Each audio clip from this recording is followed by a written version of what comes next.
Hello to all friends.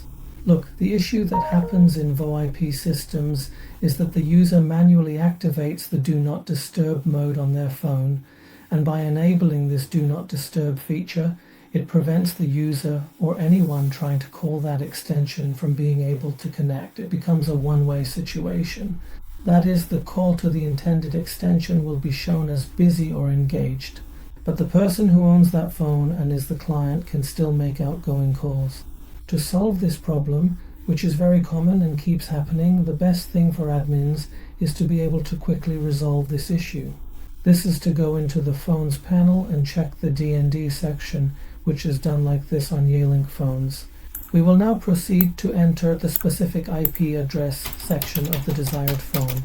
For example, we will carefully access this particular phone and then subsequently access this other phone, ensuring proper configuration.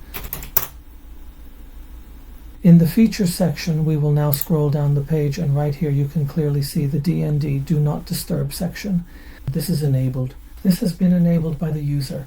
When we turn this off, now the DND on that phone will be deactivated and calls will be made normally, so it becomes a two-way call. The phone can both ring and answer calls, and they can also make outgoing calls.